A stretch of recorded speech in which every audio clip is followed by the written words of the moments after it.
அனைத்து ஆன்மீக அன்பர்களுக்கும் எனது அன்பான வணக்கங்கள்.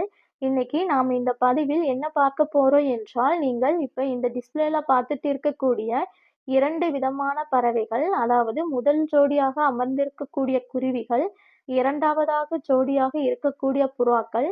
இந்த 2 பறவைகளில் உங்களுக்கு மிகவும் பிடித்த பறவை எதுவோ, அந்த பறவையை உங்கள் மனசுக்குள் பிடிச்ச நபர்களை உங்கள் மனதில் நினைத்துக்கொண்டு, அந்த பறவைகளில் ஒன்றைத் தேர்ந்தெடுங்கள். அதாவது உங்கள் மனசுக்கு பிடித்த நபர்களை ஒன்றை நீங்கள் தேர்ந்தெடுத்துக்கோங்க. அப்படி நீங்க தேர்ந்தெடுக்கக்கூடிய அந்த பறவையினை வைத்து உங்கள் மனசுக்கு பிடித்த நபர்களுக்கும் உங்களுக்கும் இடையிலான உறவு எப்படி இருக்கும் அப்படிங்கிறத பற்றியும், உங்க மனசுக்கு பிடித்த அந்த நபர்களைப் பற்றியும், அந்த நபர்கள் உங்களைப் பற்றி என்னெல்லாம் நினைப்பாங்க அப்படிங்கிறத பற்றியும் இந்த பதிவின் மூலமாக தெரிஞ்சுக்க முடியும். அதனாலேயே இந்த பதிவு மிகவும் சுவாரஸ்யமாகவும் இருக்கும். ஸ்கிப் பண்ணாமல் முழுமையாக பாருங்க. அது கூடவே நம் சேனலையும் சப்ஸ்கிரைப் பண்ணி சப்போர்ட் பண்ணுங்க. வாங்க இப்ப பதிவுக்குள்ள போகலாம். பொதுவாகவே அன்பர்களே, இந்த குருவிகளும் புறாக்களும் எப்போதுமே ஜோடியாகத்தான் இருக்கும். நீங்களே பெரும்பாலும் பார்த்திருப்பீங்க. இந்த புறாக்களும் குருவிகளும் தனியாக பார்க்கவே முடியாது. எப்போதுமே இவைகள் ஜோடியாகத்தான் இருக்கும். எதனால இப்படி இருக்குன்னா, இந்த 2 பறவைகளுக்கும் உறவுகளை பலப்படுத்திக்கூடிய தன்மைகள் இருப்பதாக சொல்லப்படுது. அதனாலேயே நீங்க இந்த 2 பறவைகளில் ஒன்றினை தேர்ந்தெடுப்பதன் மூலமாக, உங்க மனசுக்கு பிடித்த நபர்களுக்கும் உங்களுக்கும் இடையிலான உறவுகளைப் பற்றியும், அந்த நபர்கள் உங்களைப் பற்றி என்னவெல்லாம் நினைப்பாங்க அப்படிங்கிறதையும் மிக எளிமையாகவே கணிக்க முடியும். அதனால நீங்க இப்பவே நீங்க இந்த 2 பறவைகளில் ஒன்றைத் தேர்ந்தெடுத்துக்கோங்க. உங்களுக்கு பிடித்தவர்களைப் பற்றி தெரிஞ்சுக்கலாம். அந்த வகையில் அன்பர்களே, நீங்க தேர்ந்தெடுத்தது ஜோடியாக இருக்கக்கூடிய குருவிகளாக இருந்துச்சு அப்படின்னா, நீங்களுமே கூட மிகவுமே சிறப்பாக உறவுகளை மேம்படுத்தக்கூடிய ஒரு நபராக இருப்பீங்க. பெரும்பாலும் நீங்க நண்பர்களையும், உறவினர்களையும் விரும்பக்கூடிய ஒரு நபர்களாக இருப்பீங்க. அதே சமயத்தில் நான் முன்னாடியே சொன்ன மாதிரி உங்க மனசுக்கு மிகவுமே நெருக்கமான பிடித்த அந்த நபர்கள் மீது நீங்க எந்த அளவுக்கு அதிகமான அன்பினையும், பாசத்தினையும், பற்றினையும் வைத்திருப்பீங்க. அதே சமயத்தில் நீங்க விரும்பக்கூடிய அந்த நபர்களும் கூட உங்கள் மீது அளவுக்கு அதிகமான அன்பினை காட்டக்கூடிய ஒரு நபர்களாக இருப்பாங்களாம். ஒருவேளை அவர்கள் உங்கள் மீது வெளிப்படையாக அன்பினை காட்டாவிட்டாலும் கூட, அவர்களுடைய உள்மனதில் எப்போதுமே உங்கள் மீது அளவுக்கு அதிகமான அன்பு இருக்கும் அப்படின்னு சொல்லப்படுது. எதனால அப்படின்னு சொன்னா, நீங்க எப்போதுமே ஒருவரை விரும்புறீங்க அப்படின்னு சொன்னா, அவருடைய சுதந்திரத்தில் எப்போதுமே தலையிடவே மாட்டீங்க. பொதுவாகவே ஒருவருடைய சுதந்திரத்தில் தலையிடாமல் அவருக்கு வெறுமனே அன்பினை மட்டும் காட்டினோம் அப்படின்னாலே, நிச்சயமாக அவர்களும் நம் மீது திரும்பவுமே அன்பினை செலுத்துவாங்க. அந்த வகையில் நீங்க விரும்பக்கூடிய அந்த நெருக்கமான நபர் நிச்சயமாக உங்கள் மீது அளவுக்கு அதிகமாக அன்பு பொருந்தியவராக இருப்பாங்க. அதே சமயத்தில் அந்த நபருடைய மனதில் நீங்க எப்போதுமே ஒரு உயரிய இடத்திலேயே இருப்பீங்க.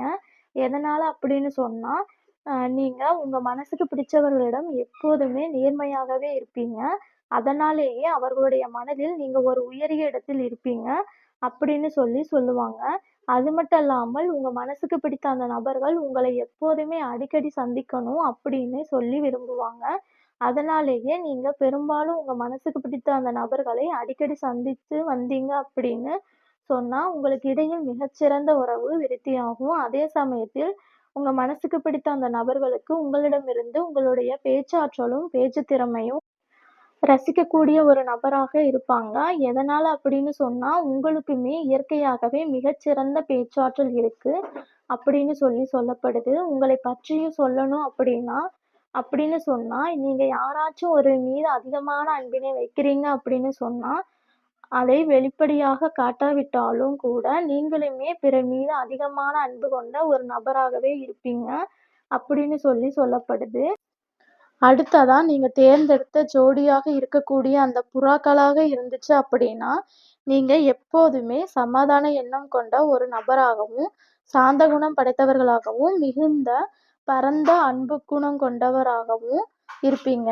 அதனாலேயே நீங்க விரும்பக்கூடிய அந்த நபர்களும் சமாதான எண்ணமும், சாந்த குணமும், இரக்க குணமும் கொண்ட ஒரு நபராக இருப்பாங்க. அதனாலேயே உங்க இருவருக்கு இடையிலும் ஒரு இறுக்கமான அன்பு விருத்தியாகும் அப்படின்னு சொல்லப்படுது. அதே சமயத்தில் உங்க மனசுக்கு பிடித்த அந்த நபர்களுக்கும் உங்களுக்கும் இடையில் ஒரு ஆத்ம ரீதியான பிணைப்பும், மனரீதியான அன்பும் அதிகமாகவே இருக்குமாம். அதே சமயம் நீங்க விரும்பக்கூடிய அந்த நபர்கள் வெளிப்படையாகவே உங்கள் மீது அன்பினை காட்டக்கூடிய ஒரு நபராக இருப்பாங்க. அது நண்பர்களாக இருக்கலாம், காதலர்களாக இருக்கலாம், உறவினர்களாக இருக்கலாம், பெற்றோர்களாக இருக்கலாம், யாராக வேண்டுமானாலும் இருக்கலாம். அப்படி இருந்தாலுமே கூட உங்கள் மீது வெளிப்படையான அன்பினை காட்டக்கூடியவர்களாக இருப்பாங்க.